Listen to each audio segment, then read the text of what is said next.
신약성경 갈라디아서 5장 16절부터 26절까지 말씀입니다.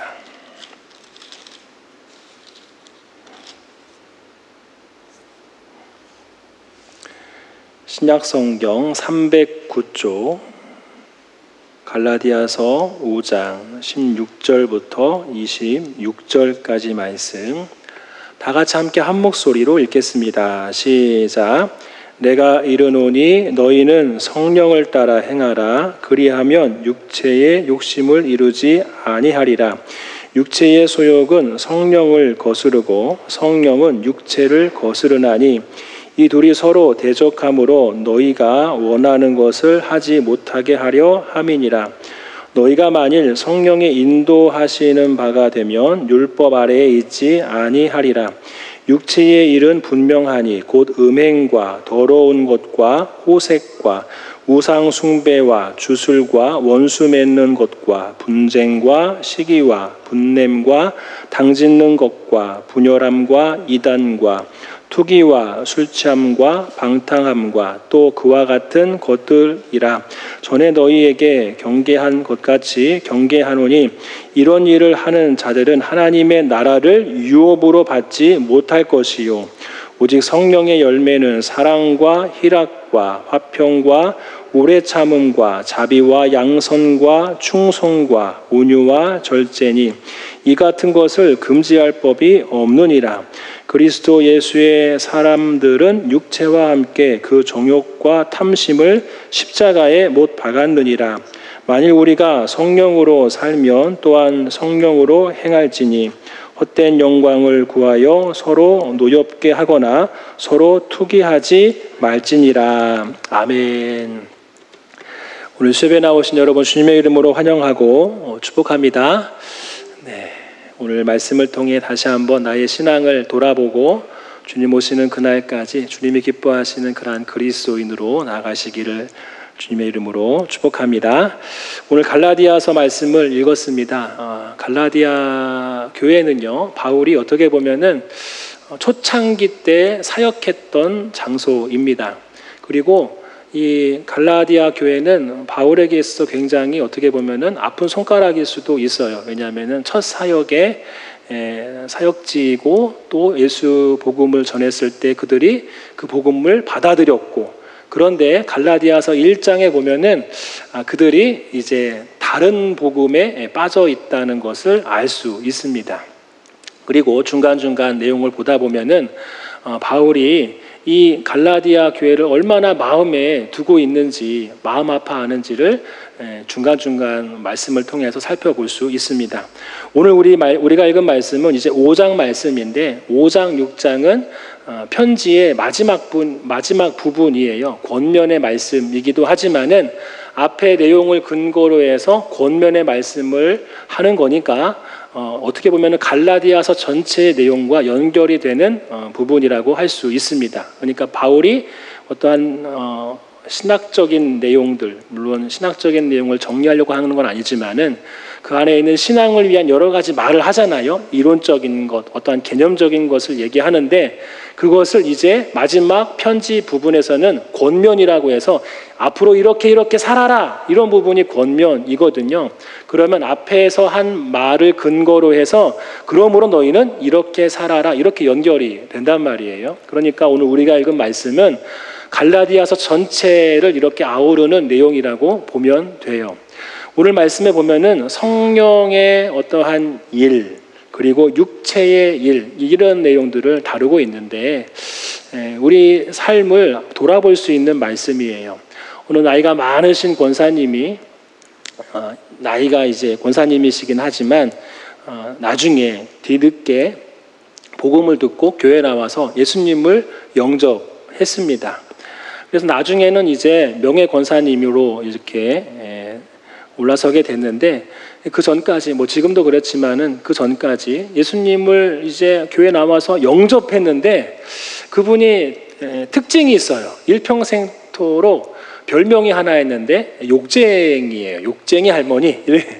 욕쟁이에요. 말만 하면은 욕이 나오는 거예요. 하면서 뭐 손녀 손자들에게도 욕이 나오고 아들 딸들에게도 욕이 나오고, 그리고 욕이 나오다 보면은 그럴 것 같아요. 욱하는 마음도 막 올라오잖아요. 가만히 얌전한 말을 하면은 막 욱하는 마음이 올라와도 이렇게 수그러뜨릴 수 있는데, 욕을 하는 사람들은요, 자기의 감정을 이렇게 억누르는 것에 약간 조금 약합니다. 그래서 욕하다 보니까 더 막 화가 올라와서 화를 내는 경우도 있거든요. 그 할머니가 바로, 권사님이신 그 할머니가 바로 그러한 욕쟁이 할머니였는데 교회 나와서 예수님을 믿게 된 거예요. 할렐루야. 그리고 명예권사님까지 된 거예요. 그런데 이 권사님이 고민이 있어요. 그렇게 나중에 뒤늦게 교회 나와서 신앙생활을 했는데 5년이 지나고 10년이 지나고 하는데 이 입에서 욕이 안 떨어지는 거예요.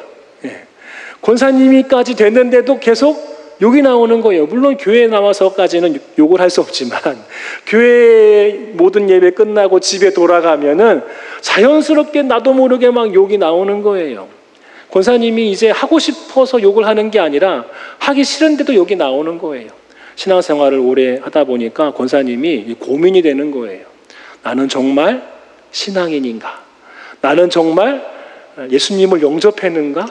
야, 내가 5년, 지금 10년 가까이 신앙생활을 해가고 있는데, 아니, 예수님 믿기 전의 모습하고 예수님 믿고 난 모습하고 너무나 똑같다. 내가 최대한 이 욕을 안 하도록 노력해야 되겠다. 항상 말하기 전에 한번 생각해 봐야 되겠다. 막 고민을 하면서 열심을 다해서 자기의 입술의 말들을 챙겼어요. 신경을 썼단 말이에요. 그렇게 해서 일주일 동안 살아가는데 이게 쉽지 않은 거예요. 더 말씀 보고, 더 기도하는 삶을 살고, 더 이제 봉사하는 삶을 더 열심히 봉사하면서 이거를 누구로뜨려야 되겠다 했는데도 불구하고 그 욕이 입에서 떨어지지 않은 거예요. 처음에는 살짝 이게 욕이 안 나오다가도 나중에 다시 한번 뭔가 욱하는 일이 생기면은 막 이제 이전의 모습처럼 막 욕이 막 흘러나오는 거예요. 여러분, 뭐 이 할머니, 이 권사님 뿐이겠습니까? 우리에게도 사실 이러한 고민들이 있어요. 예수님을 믿기 전의 모습과 예수님을 믿고 난 모습이 이게 큰 변화가 없으면 신앙인은 어느 순간에 딱 이제 고민이 되거든요. 나는 정말 신앙생활 잘하고 있는 거 맞는가? 나는 정말 신앙생활 잘하고 있는 거 맞는가? 이런 생각이 들어요. 아니, 그런데 어떻게 해서 이전의 모습이랑 이렇게 믿고 난 다음의 모습이 변함이 없을 수가 있지? 변해야지. 더 예수님을 닮아가야지. 더 권사님답게, 집사님답게, 성도답게 거룩한 모습을 이렇게 보이면서 바뀐 변화의 모습으로 살아야 하는데 나는 왜 이렇게 많이 변화되지 못했지? 아마 이 자리에 계신 분들 중에도 그러한 마음, 고민을 하고 계신 분들이 있을 수도 있어요. 이전의 모습, 욕뿐이겠습니까? 오늘 말씀 보면은 여러 가지가 나오죠. 이것만 보더라도 우리랑 연관된 내용들이 많이 있어요. 19절, 20절만 보더라도 19, 20절, 21절 제가 천천히 한번 읽을게요. 여기서 나랑 연관된 일이 있을 수 있어요. 육체의 일은 분명하니 곧 음행과 더러운 것과 호색과 우상 숭배와 주술과 원수 맺는 것과 분쟁과 시기와 분냄과 당짓는 것과 분열함과 이단과 투기와 술 취함과 방탕함과 또 그와 같은 것들이니라. 이런 것들이 사실 우리 예수님 믿기 이전에 우리의 모습 속에 가득했거든요. 예수님 믿고 나서도 여전히 점치러 다니는 분들이 있어요. 예수님 믿어도 술 마시는 분들이 있어요. 여전히 이전의 모습을 버리지 못하는 분들이 있어요. 막 시기하고 그리고 분노가 막 이게 억제가 안 되는 분들도 있어요. 예수님 믿어도. 그리고 여러 가지 어떠한 욕구들, 이런 것들이 예수님 믿어도 여전히 남아있는 것들 내 삶 가운데 보인단 말이에요. 그러면서 고민되는 거예요. 나는 신앙인인데, 나는 교회 집사요 권사인데, 안수 집사인데, 심지어 목사인데, 아니 내가 왜 이렇게까지 지금 신앙생활 했는데 열심을 다하고 있는데 나의 모습은 예수님 닮은 것 같지가 않아. 여러분, 오늘 말씀에는 영적인 전쟁을 얘기하고 있어요. 여러분, 오늘 말씀에서 이 바울은 갈라디아 교회를 향해서 지금 얘기하고 있는데 갈라디아 교회가 바로 그런 거거든요. 바울을 통해서 복음을 들었어요. 그런데 다른 복음을 또 들은 거예요. 다른 복음은 바울이 전한 복음이 아니라는 거예요. 그러니까 바울이 전한 복음에 그것만으로 이게 아니다, 더 필요한 것이 있구나, 지난번에 말씀 골로새서 말씀처럼 더 필요한 것이 있네 하면서 주변을 더 살펴보는 거예요. 그러면서 특별히 유대인들, 그들 마음속에 이제 율법에 관련된 그러한 내용들이 다시 한번 내 마음속에 중요하게 여겨지게 되는 거예요. 예수님을 믿는 믿음으로만 구원받는다고? 아니, 지금까지 율법을 준행하며 살았는데 하나님의 백성으로서 율법을 지켜야지. 그래, 율법을 더 지켜야 돼. 예수님 믿는 거 좋아. 그렇지만 율법까지 지켜야지 하면서 그들 마음속에 여러 가지 막 잣대를 들이대면서 삶을 살아가는데, 그러면서도 동일하게 또 이전의 모습을 버리지 못하는 그들의 행태를 바울은 이렇게 탁 찝는 거예요. 그러면서 어떻게 살아야 우리가 이러한 과거의 삶에서 청산할 수 있을까? 어떻게 살아야 우리가 신앙인으로서 예수님 닮는 그러한 삶을 살 수 있을까? 오늘 그 비결을 얘기해 주고 있습니다. 여러분, 우리는 내가 노력해야, 내가 열심히 힘내고 열심히 내 의지를 가지고 나를 다스려야 예수님을 닮는다고 생각하고 있습니다. 그런데 바울은 오늘 말씀에 그렇게 얘기하고 있지 않아요. 오늘 한번 말씀 볼까요? 17절 말씀 한번 보겠습니다. 17절 읽겠습니다. 시작. 육체의 소욕은 성령을 거스르고 성령은 육체를 거스르나니 이 둘이 서로 대적함으로 너희가 원하는 것을 하지 못하게 하려 함이니라. 아멘. 여러분, 굉장히 중요한 말씀이에요. 육체의 소욕은 무엇을 거스른다고 해요? 성령을 거스른다. 그리고 성령은 무엇을 거스른다? 육체를 거스른다. 이렇게 얘기하고 있어요. 여러분, 우리 안에 성령님께서 내주하고 계십니다. 할렐루야. 믿음 있는 자는 하나님이 그 성도의 몸을 성전 삼아 그 안에 거하셔요. 성령님이 우리 안에 계셔요. 그런데 그 성령은 육체를 거스르고 육체의 소욕은 성령을 거스른다. 그렇게 얘기하고 있어요. 아까 전에 제가 말씀드린 거, 예수 믿기 전의 삶과 예수님 믿고 난 다음의 삶, 나는 변화된 삶을 살아야 되는데 우리는 이것을 위해서 노력한단 말이에요. 과거의 삶과 이렇게 과거의 삶에서 정말 새로운 삶으로 바뀌기를 원하면서 노력한단 말이에요. 땀 흘리고 결단하고 열심히 기도하고 성경 말씀 보고 열심히 봉사합니다. 헌신합니다. 그럼에도 불구하고 우리는 한계를 느껴요. 근데 내가 정말 의지가 부족한가? 내 결단 이것밖에 되지 않는가? 바울은 오늘 말씀에서 17절에 내 안에 있는 영적인 전쟁의 이제 주체가 누군지를 명확하게 얘기하고 있어요. 우리는 내가 영적인 전쟁을 한다고 생각해요. 그러니까 내가 주체가 돼가지고 뭔가 열심히 노력해가지고 나를 바꾸려고 해요. 내 삶을 변화시키려고 해요. 그런데 17절에 보니까 내 안에서 벌어지는 그러한 영적인 주체가 누구예요? 성령님이 영적인 주체예요. 그리고 육체의 소욕이 또 영적인 주체예요. 육체의 소욕은 성령을 거스르고 성령은 육체의 소욕을 거스르고 이 둘밖에 없어요. 이 둘이 영적인 전쟁의 주체예요. 여기에 내가 있어요, 없어요? 없어요. 나는 없어요. 여기에 있는 나는 그냥 끌려다니는 거예요. 육체의 소욕, 성령의 주관하심. 내 안에 있는 영적인 그러한 전쟁의 주체는 성령이요. 그리고 그 반대 세력인 이제 육체의 소욕이거든요. 육체예요. 육체와 성령. 이 둘이 내 안에서 부딪히는 영적인 전쟁의 주체라는 거예요. 그러므로 오늘 말씀의 바울은 이걸 명확히 얘기하면서 우리가 앞으로의 그러한 신앙의 삶을 살아갈 때 우리는 어떻게 살아가야 하느냐 하면은 우리 16절 말씀 같이 읽겠습니다. 시작. 내가 이르노니 너희는 성령을 따라 행하라. 그리하면 육체의 욕심을 이루지 아니하리라. 아멘. 이게 다예요. 우리가 할 거는 이거밖에 없어요. 결단하고 결심하고 열심을 내고 땀을 흘리고 노력하는 거, 그게 아니라 우리가 해야 할 일은 따라서 합니다. 성령을 따라 행하라. 영적인 전쟁의 주체인 성령과 그리고 그 반대 세력인 육체가 있는데 우리는 방향을 바꿔서 어디에 있으면 되는 거예요? 성령님 옆에 붙어 있으면 된다는 거예요. 성령님 쪽에 서 있으면 된다는 거예요. 그것만 하면 돼요. 그것만. 그러면 성령님께서 그 전쟁을 행하십니다. 왜요? 그 전쟁의 주체는 성령님이시거든요. 내 안에 계신 성령님이 그 전쟁을 행하십니다. 육체를 대항해서 합니다. 거기서 내가 해야 할 일은 열심을 내가지고 노력하고 땀 흘리는 것이 아니라 우리 성령님 편에 이렇게 그 영역으로 이동하는 거예요. 이동하는 거. 주를 가까이 하라. 하나님을 가까이 하라. 그가 너희를 도우심이라. 이게 영적인 전쟁에서 승리하는 비결. 과거의 나의 삶의 모습, 오늘 말씀에 육체의 일들을 쭉 나열하고 있는데 그러한 과거의 나의 모습에서 내가 자유로울 수 있는 방법은 내가 싸워서 이기는 것이 아니라 내가 누구 편에 서는 거예요? 성령님 편에 그 영역에 내가 딱 들어가면 된다는 거예요. 그리고 성령님이 그 전쟁을 행하시는 거예요. 그 싸움을 행하시는 거예요. 그리고 승리로 이끄실 줄 믿습니다. 할렐루야.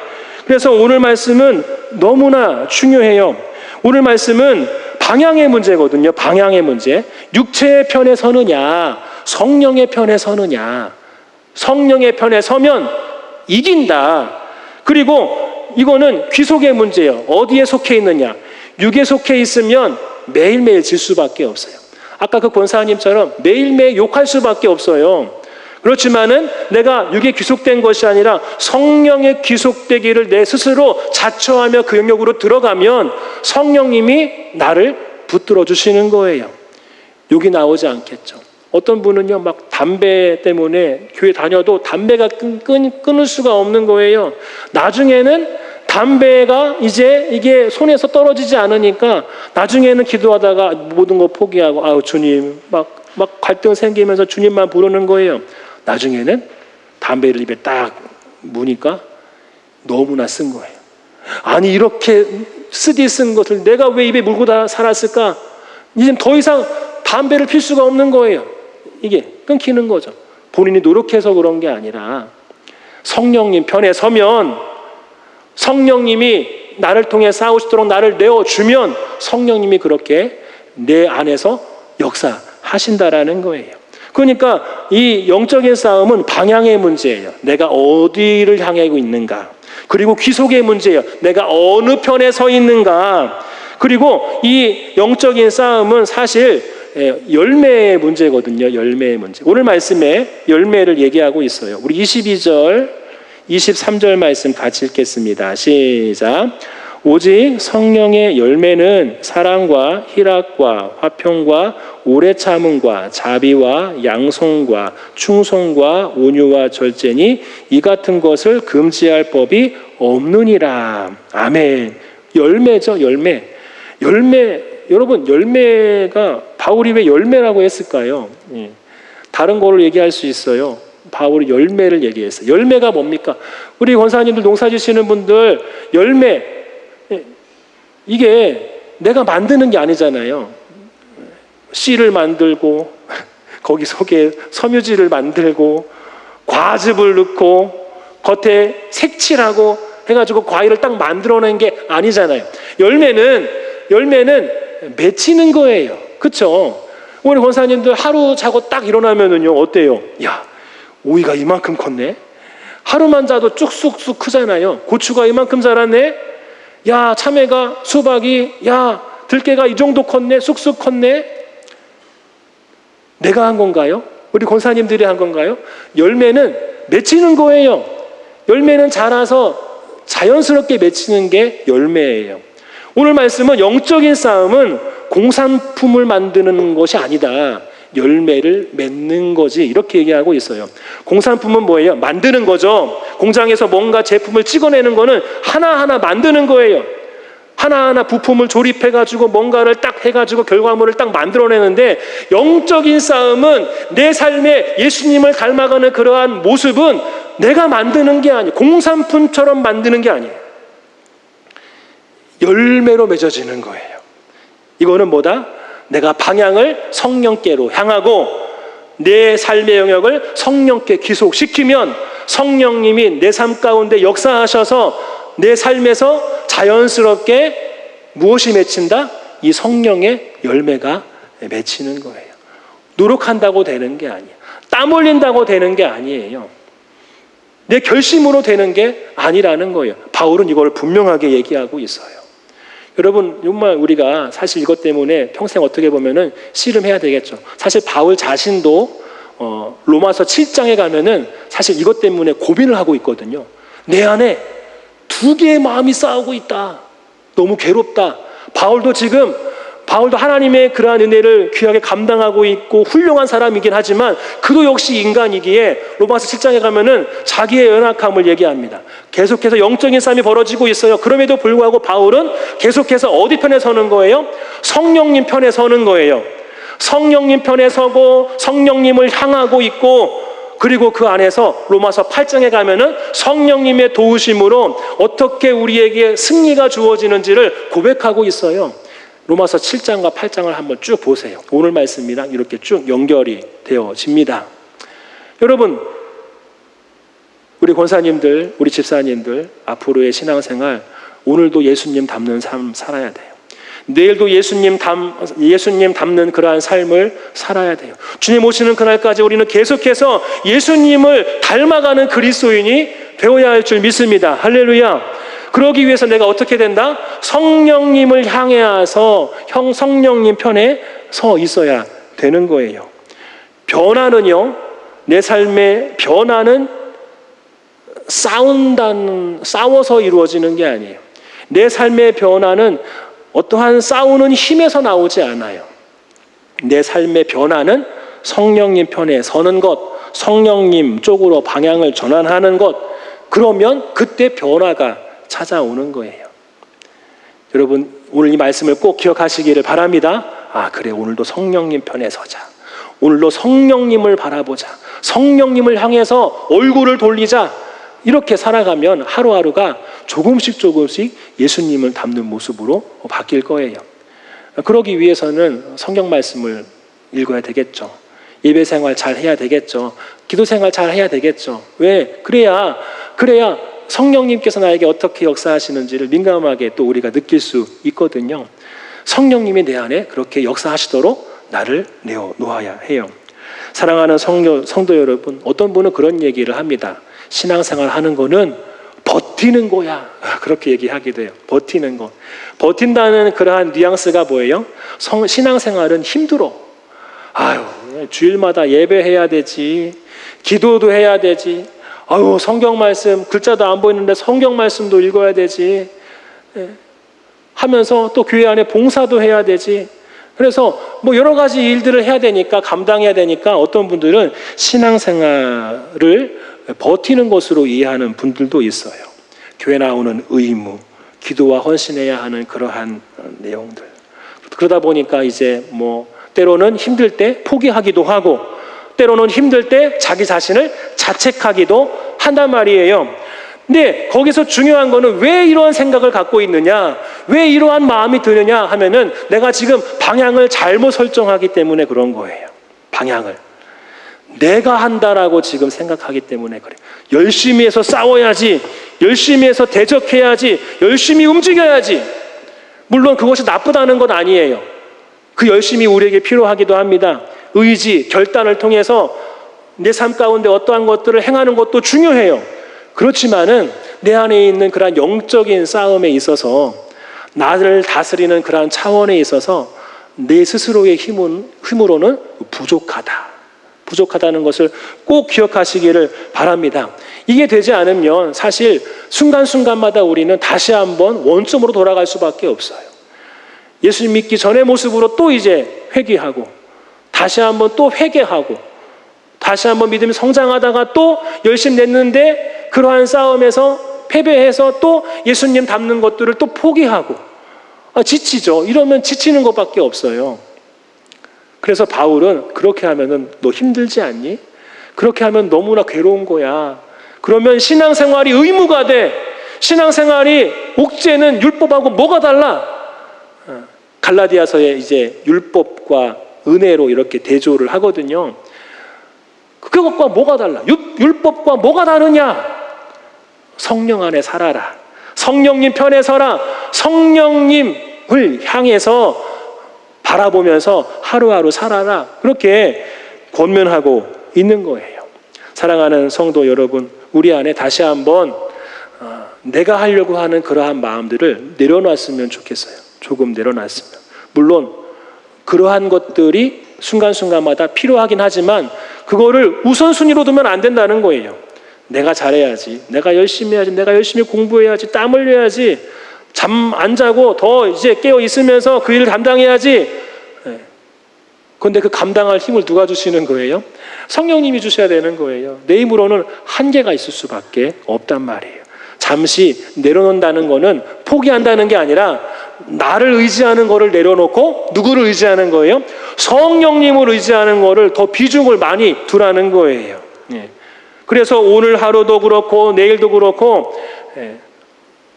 성령님을 찾으시기를 바랍니다. 한번 따라서 합니다. 성령님, 성령님, 내가 여기 있습니다. 다시 한번 따라합니다. 성령님, 내가 여기 있습니다. 이렇게 순간순간마다 기도하세요. 욕이 나와요? 괜찮아요. 욕 나오고 나서도 괜찮아요. 욕 나오고 나서도 성령님, 내가 여기 있습니다. 우리 가정의 모임 가운데서도 성령님, 내가 여기 있습니다. 그러니까 성령님의 존재를, 성령님의 지금 현재 역사하심을 생각하라는 거예요. 그리고 바라보는 거죠. 그분 편에 서는 거예요. 도와주세요. 도와주세요라고 하는 말이 그분 편에 서는 거죠. 내 힘으로 하지 않겠습니다. 성령님의 힘으로 하고 싶습니다. 그 편에 서는 거예요. 그러면 내 안에 계신 그 하나님이 내 안에 계신 성령님이 나를 통해서 영적인 그러한 전쟁에서 승리로 이끄실 줄 믿습니다. 할렐루야. 부족해도 괜찮아요. 부족해도 괜찮아요. 지금 현재 내가 지금 육적인 오늘 말씀의 육의 어떠한 그러한 모습들, 육적인 일들을 다 얘기하고 있는데 이러한 모습이 있어도 상관없어요. 우리는 거꾸로 생각한단 말이에요. 육적인 일들을 다 제거해 버린 다음에 하나님의 일을 해야지, 육적인 일을 다 잘라내면 그때 하나님의 일을 할 수 있어. 아니요.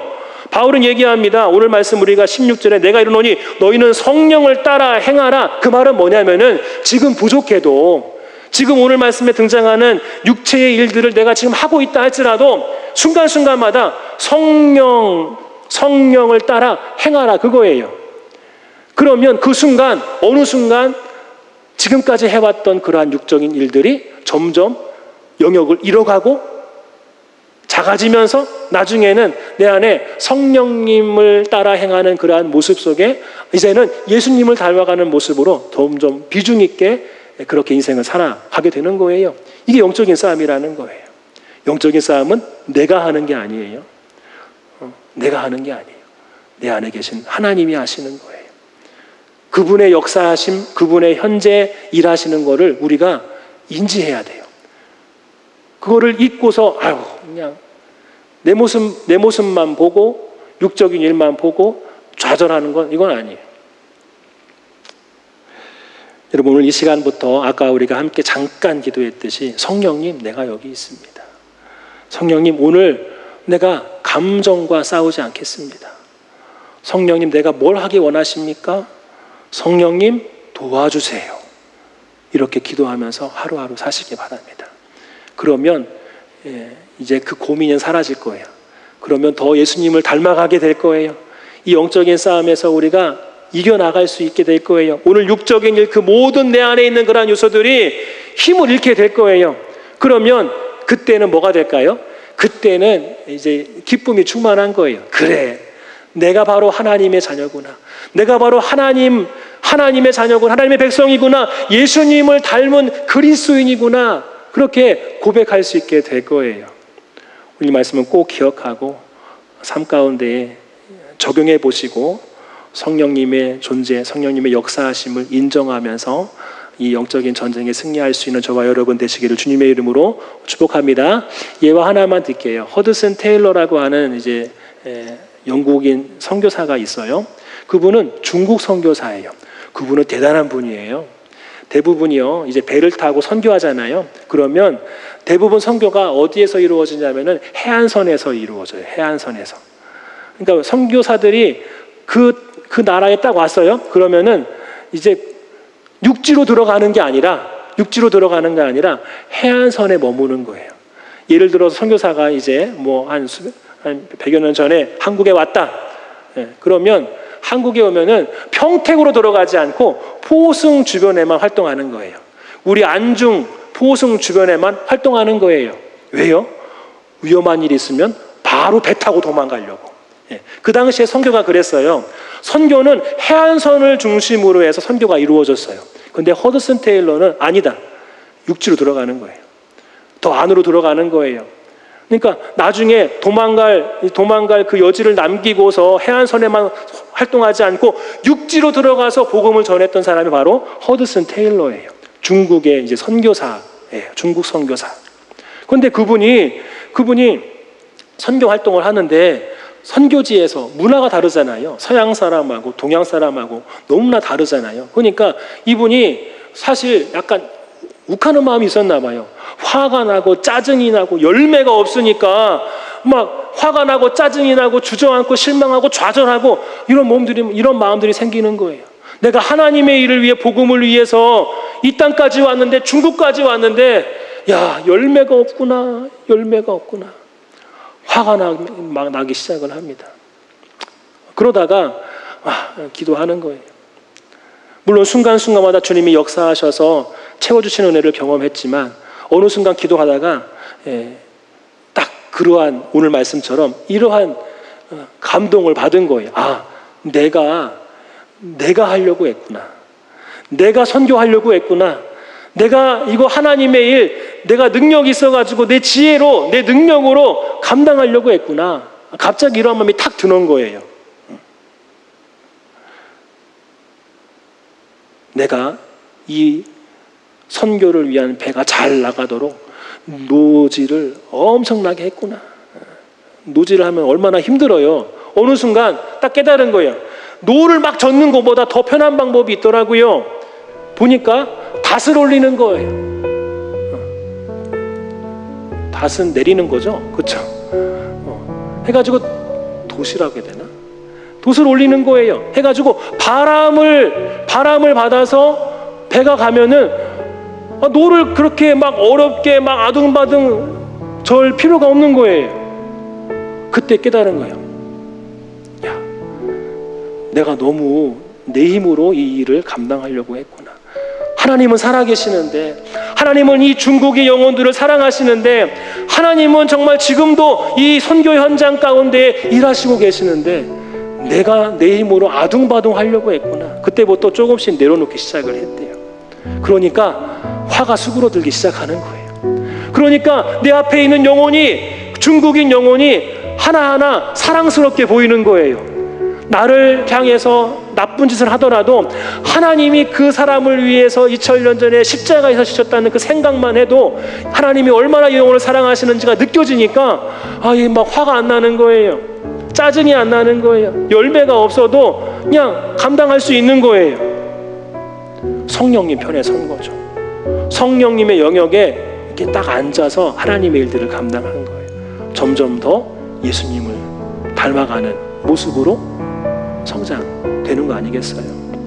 그분의 헌신을 통해서 지금은 어떻습니까? 전 세계 가운데에 물론 퍼센티지로 따지면 중국에 있는 그리스도인들이 퍼센티지는 작죠. 그리스도인들 비중이. 그런데 인구로 따지면은요, 전 세계에서 인구로 따지면 이거 어마어마한 그리스도인이 지금 중국 땅에서도 하나님의 일들을 감당하면서 하나님을 지금도 예배하고 있거든요. 지하교회에서.